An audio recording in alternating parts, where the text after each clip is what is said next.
Kia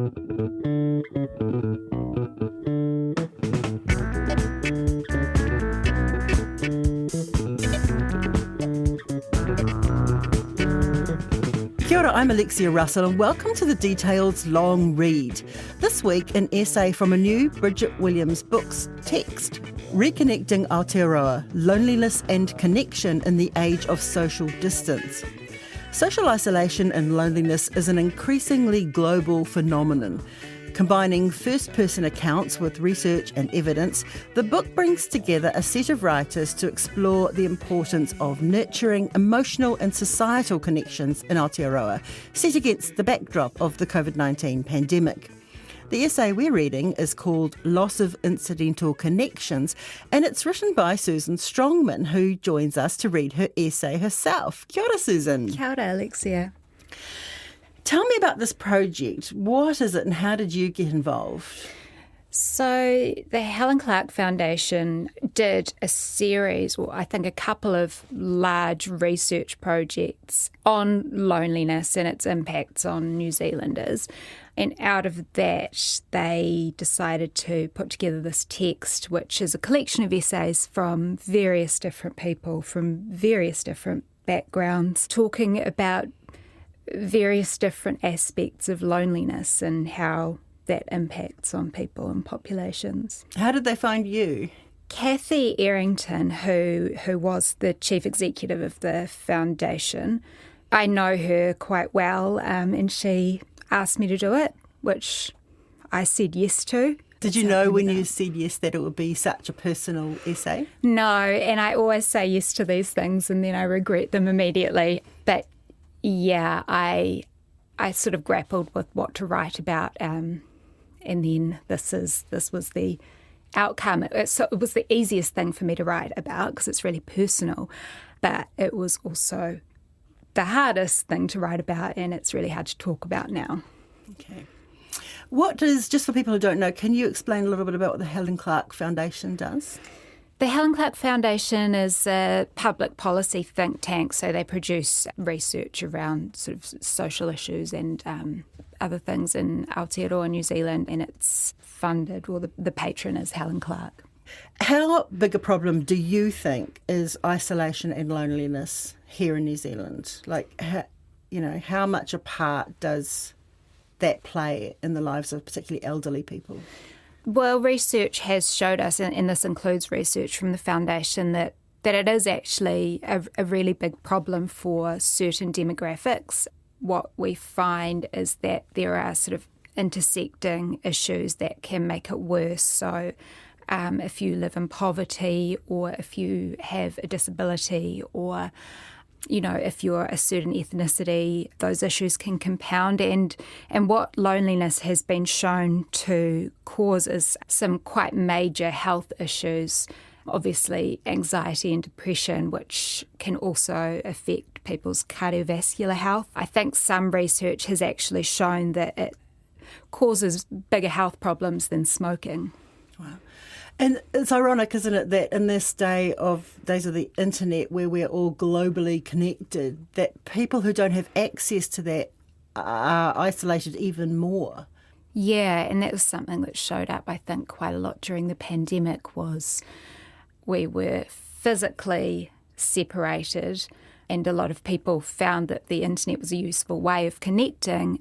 Those who didn't have access to the internet, whether it was because they couldn't afford to have it, or didn't have the right devices, or didn't know how to use it, it became more isolating for those people.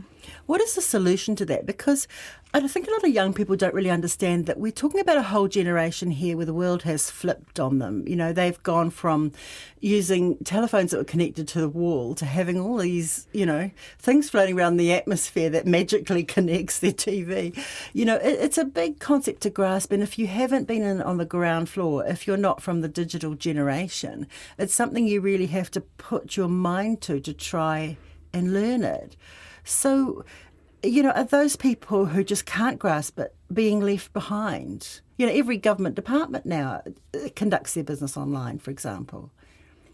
Yeah, I think to an extent they probably are being left behind a bit. I mean, my mum has been messaging me today because she's having issues with her cell phone. One of the apps she uses to communicate with me has disappeared, and she can't find anyone that can help her to fix that. And so things like that for someone that's not a digital native, quote unquote, can be quite isolating. And, you know, there are obviously other ways of being social if you live in a sort of a well-designed community, or you have your wider family, friends and family living nearby you. You know, that works really well for some people, and you do see people that are more likely to live like that. But on the flip side, I guess if you don't live like that and you struggle with access to the internet, or, you know, you struggle to use technology, it can be really isolating.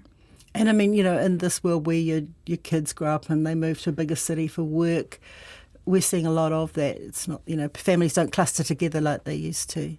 Yeah, that's right. And like your family. Yeah, my family's spread out. In the UK and in Japan, there's a minister for loneliness. You know, it's recognised as a big problem, and they try to do things like, you know, get in touch with the elderly and put things on so that they don't feel like they're just in a little tiny unit by themselves. Do you think we should be doing something? It's looking at that kind of thing, doing something like that. That's a good question. I mean, the thing about loneliness in New Zealand is that it's something that doesn't just affect older people. What the research tells us is that it's most common among 18 to 24-year-olds. We also see an impact of loneliness on people with disabilities, people who are unemployed, solo parents, recent migrants, and people with low incomes. Does that sort of an indication that this issue is far more widespread than you'd imagine? That's a broad field. It is, yeah, and I sort of mentioned before that you know, there are a lot of intersecting issues that can really compound the impacts of loneliness, and so those are some of those things.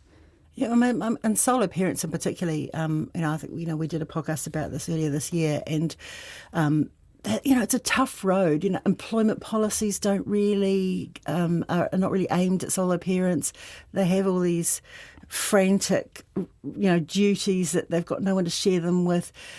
You know, I don't know what the answer is to that, though. You know, do we really need to, as a society, be looking deeper into these issues? Yeah, I think we do. And the other thing that's interesting about loneliness is that it's not actually about being alone, because like a solo parent, for example, is not alone. They've got at least one child with them. But it's more about those social connections. So you might be around someone all the time but still feel alone. And I think that's where it gets tricky, and it is something that needs to have more done about it. Well, let's hear it, shall we? Susan Strongman reading her essay, Loss of Incidental Connections. When Mum called to say her garage flooded, I drove down to Hamilton to help clean up. When I arrived, I found boxes of books, clothes, paintings and drawings, some close to 50 years old, from when my sisters and I were kids, lying in shallow puddles of murky water that had leaked in through the walls and roof. Sodden on the concrete floor lay an ancient suitcase brought from Scotland when my grandparents emigrated, filled with papers and letters and photos and documents. Mum keeps everything. She likes to surround herself with objects, like an external brain made up of hundreds of tangible items that elicit memories and hold meaning. These items, often referred to as memory objects, lie in her cupboards and drawers and pile up in the garage.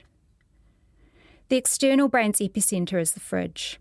It's plastered with photos of her university friends, cats and dogs long dead, kindergarten classes she once taught, her brothers, daughters, granddaughters, nieces and nephews, and of unidentified children of friends' children's children. From the fridge, the memory objects creep through the house like ivy. Drawings, postcards, vases, plates and newspaper clippings.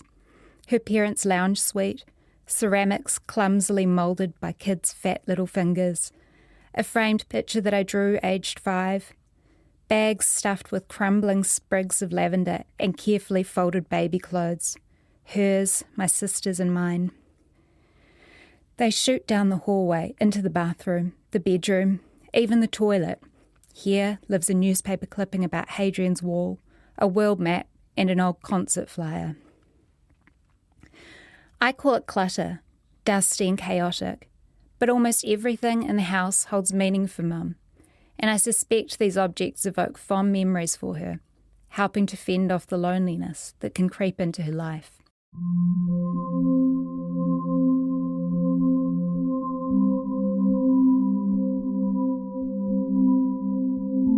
Humans are social animals, so experiencing long periods of loneliness can severely impact on our physical and mental health, leaving us prone to anxiety and depression and increasing our risk of things like dementia and heart disease.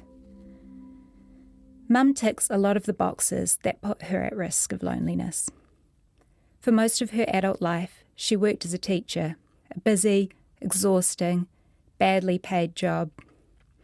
It was a stretch for a solo parent of a shitty teenager, me.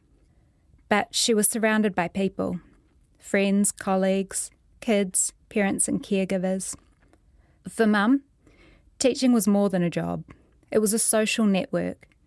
It held meaning and gave her purpose. It was part of her identity. Research tells us there are many factors, those aforementioned boxes that Mum ticks, that can contribute to loneliness. In 2018, some of the people most likely to feel lonely were unemployed. Though Mum's actually retired, it's not really by choice. Does that make her unemployed? No one is stopping her from applying for jobs, but her skill set is limited to little outside wrangling preschoolers, which requires a certain level of energy, I'm told.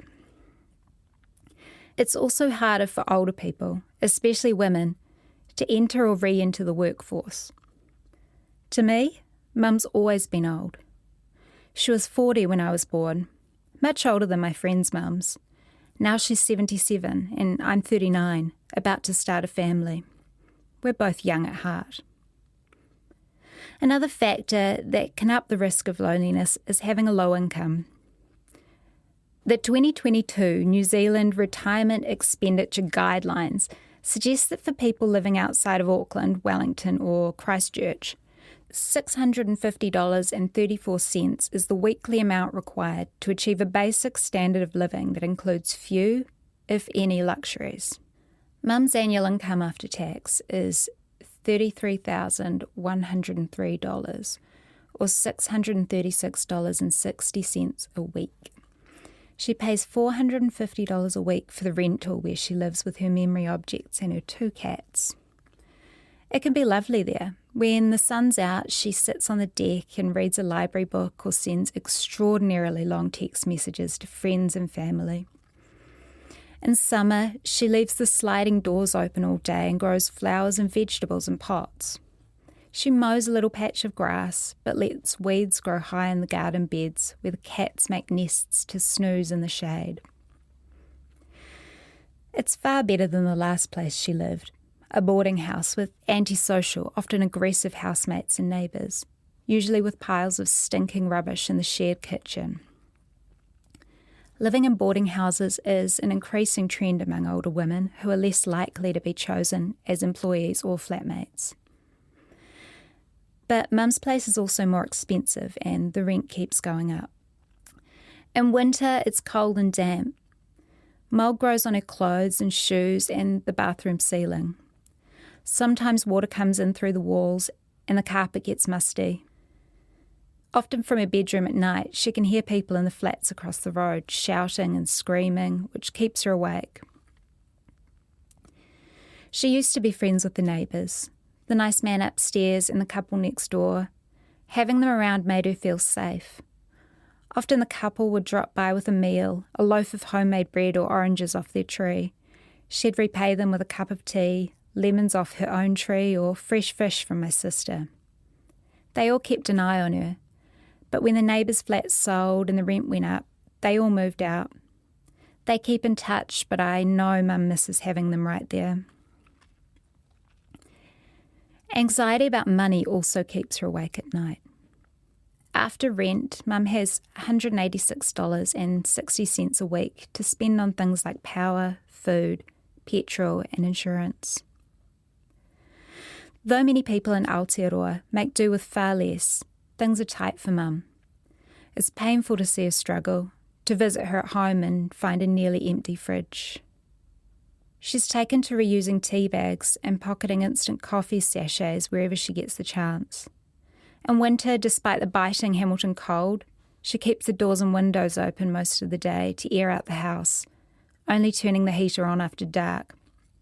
To further save power, she showers only every few days and cooks all her food in the microwave.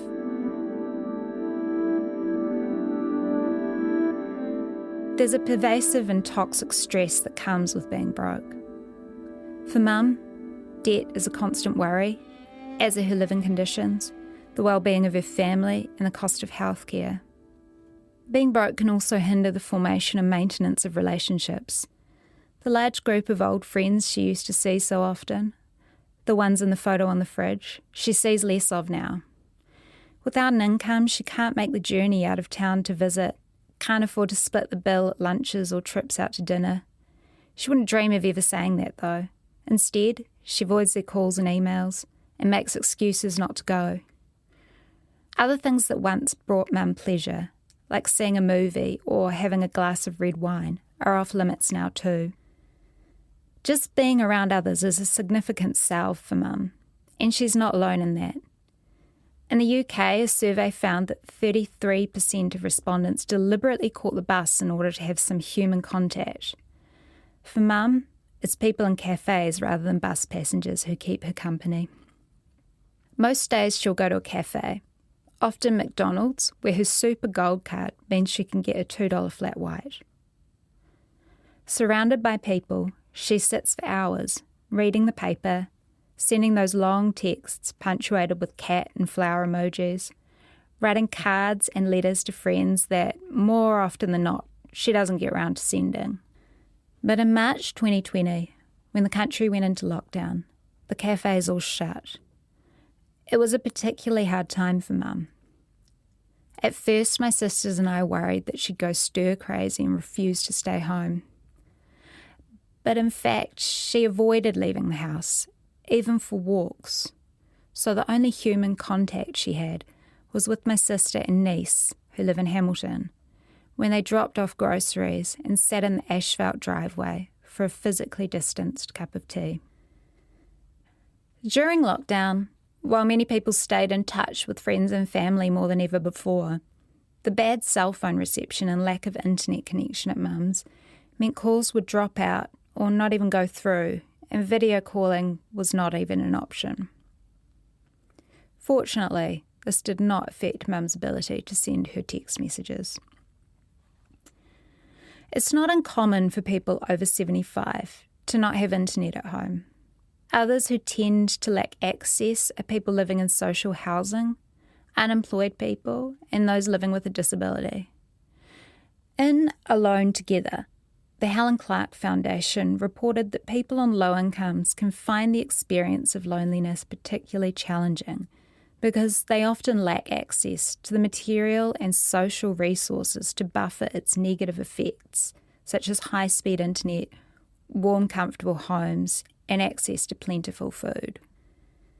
This is an excerpt from Alone Together. During and after the COVID-19 crisis, affordable internet access has become even more important to enable people to retain social connections. There was already a strong case that a suitable device with an affordable internet connection should be considered part of a baseline for social inclusion, in the same way that a landline with free local calling was a baseline last century. In the post-COVID-19 environment, this is even more important.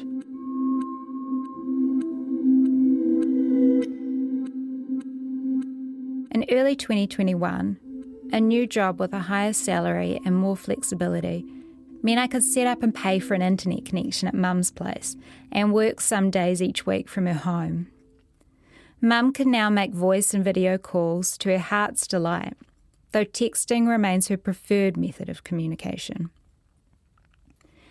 While loneliness tends to decrease with age, evidence both in Aotearoa and overseas suggests it begins to increase again once people reach 75.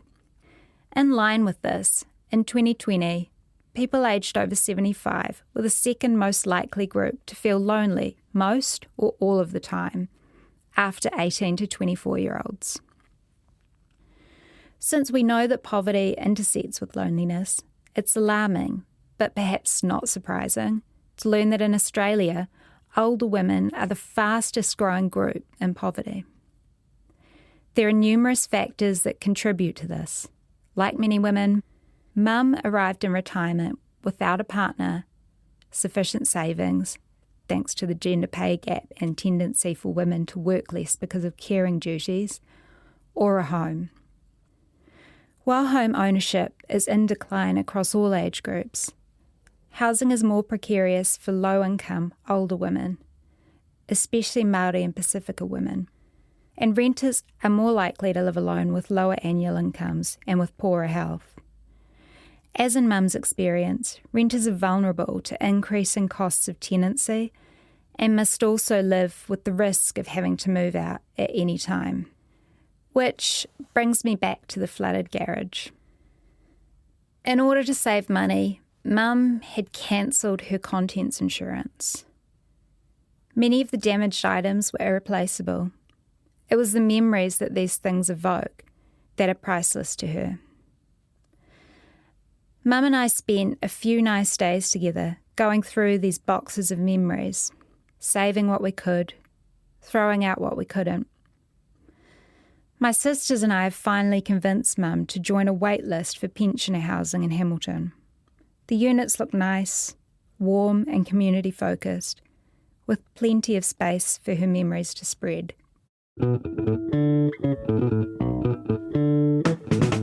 That was Loss of Incidental Connections, an essay by Susan Strongman, published in Reconnecting Aotearoa, Loneliness and Connection in the Age of Social Distance. It's a Bridget Williams book, edited by Kathy Errington and Holly Walker. The Details long read is supported by the Public Interest Journalism Fund, and we'll be back next week with another long read. Ka kite anō.